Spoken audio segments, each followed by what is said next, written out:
My grandpa always said, you never get a second chance to make a first impression. And online, that's your website. And that's why London Real is currently migrating our entire web presence over to squarespace.com, an all-in-one design and build service for your website. To check them out, click on the link below, go to squarespace.com, use the code London6, you get 10% off, and make that impression.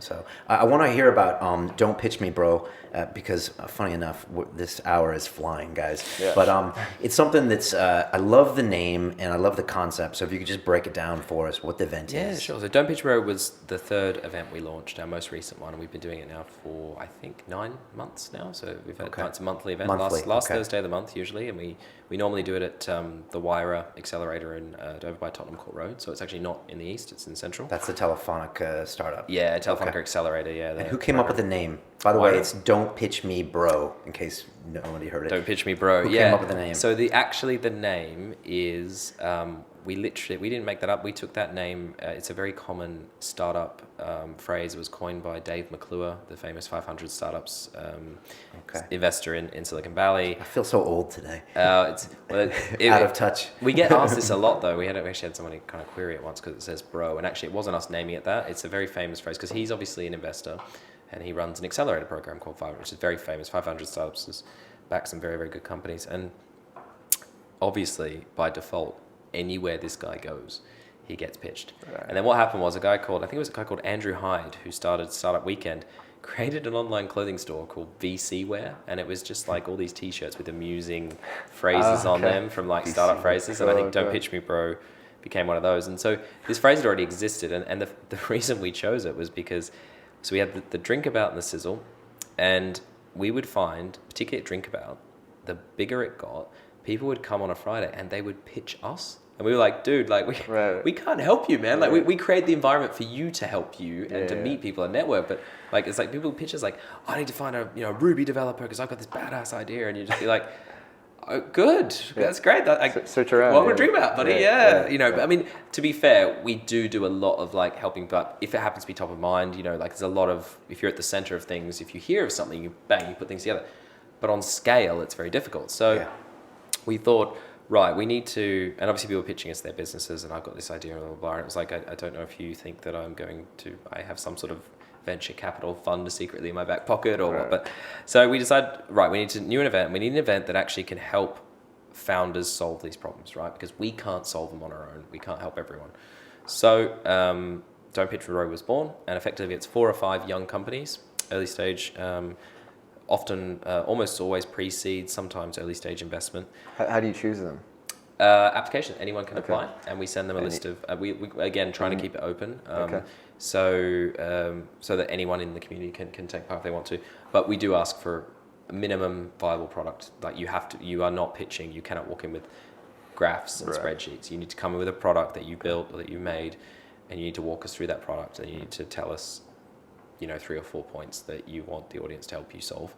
And there's 7.5 minutes to do the demo and to ask for help, and then 7.5 minutes with 120 people in the room.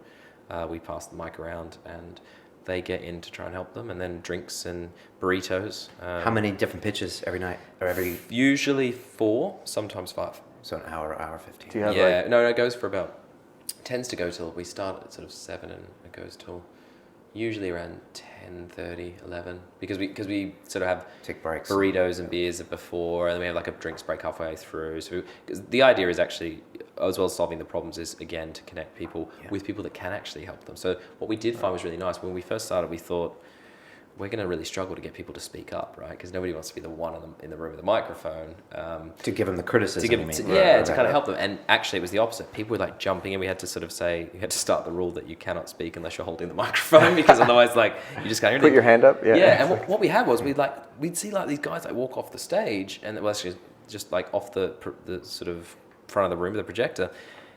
And you'd have like this beeline of people like going, look, man, I run this, or I'm a developer or whatever. I'll just fix that problem for you. Here's my card. And it was amazing. Like people they loved it. And I think it's kind of, again, just, we work really hard to always with our events to set a specific kind of ethos and a specific kind of attitude. And that has become, I guess, part of our brand and why people like to go, I think, to the events. So keep it positive. Don't pitch me.